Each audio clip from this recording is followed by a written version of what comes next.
ప్రధానమంత్రి గారు పదే పదే రైల్వే స్టేషన్లో నేను ఛాయ్ అమ్మి దేశానికి ప్రధానమంత్రినైనా అని చెప్తుంటారు. అలాంటి పేదల కష్టాలు తెలిసిన వ్యక్తి ప్రధానమంత్రి అయితే తప్పకుండా పేదలకు మేలు జరుగుతుంది. దళితులు, గిరిజనులు, బలహీన వర్గాలు, మైనారిటీలకు ప్రభుత్వం యొక్క సంక్షేమ పథకాలు అందుతాయని దేశమంతా భావించింది.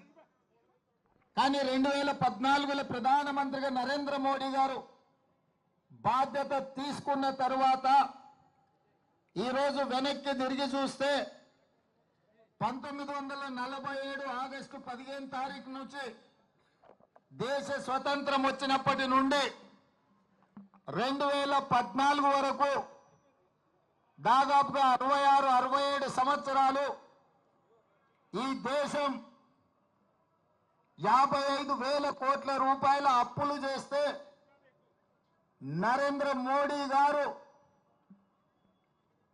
11 సంవత్సరాలలో 1,15,000 కోట్ల రూపాయల అప్పులు ఈ దేశం మీద తీసుకొచ్చి పెట్టిండు.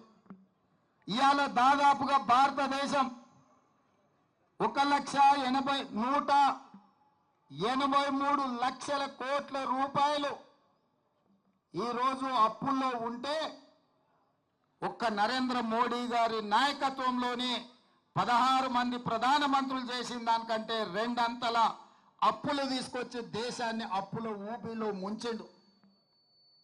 ఇవాళ దేశ ఆర్థిక వ్యవస్థను చిన్నాభిన్నం చేయడమే కాకుండా ఆనాడు చేసే అప్పుల కంటే 2 ఇంతలు చేసి ఈ దేశంలో వారు నిర్మించింది కానీ వారు తీసుకొచ్చింది కానీ లేదు.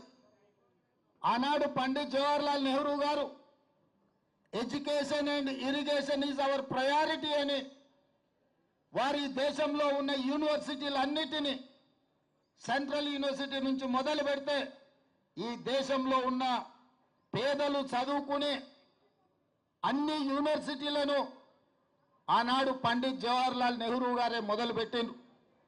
అదేవిధంగా ఈ దేశంలో కరువును పారదోలాలి అంటే సాగునీటి ప్రాజెక్టులను నిర్మించాలి అని బాక్రానంగల్ నుంచి నాగార్జున సాగర్ వరకు, శ్రీశైలం నుంచి శ్రీరామ్ సాగర్ వరకు పండిత్ జవహర్లాల్ నెహ్రూ గారు సాగునీటి ప్రాజెక్టులను తీసుకొచ్చిన ఒక దార్శనిక ప్రధానమంత్రి పండిత్ జవహర్లాల్ నెహ్రూ గారు.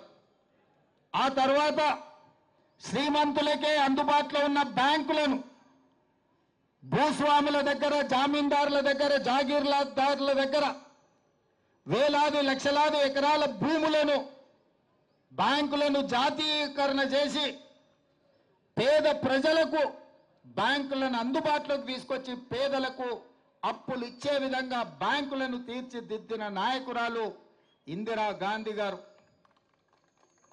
అదేవిధంగా సీలింగ్ యాక్ట్ తీసుకొచ్చి జాగీర్దారులు, జమీందారుల దగ్గర ఉన్న కోట్లాది ఎకరాల భూములను ప్రభుత్వం గుంజుకొని దళితులకు, గిరిజనులకు అసైన్మెంట్ పట్టాల పేరు మీద, పోడు భూముల పట్టాల పేరు మీద శ్రీమతి ఇందిరా గాంధీ పేదలకు భూములనిచ్చి వాళ్ళ ఆత్మగౌరవాన్ని పెంచి ఈ రోజు దేశంలో ఎస్సీ ఎస్టీల దగ్గర భూములు ఉన్నాయంటే శ్రీమతి ఇందిరాగాంధీ గారు చేసిన సాహసోపేతమైన నిర్ణయం. ఈ రోజు పేదల దగ్గర భూములు ఉన్నాయి. అదేవిధంగా మన ప్రధానమంత్రి రాజీవ్ గాంధీ గారు ఉన్నప్పుడు ఆనాడు ఇండస్ట్రియల్ రెవల్యూషన్ రావాల్సిన సందర్భంలో ఇండస్ట్రియల్ రెవల్యూషన్ రాలేదు. ఈ దేశంలో పరిశ్రమలు ఆశించిన మేరకు నెలకొల్పలేదు.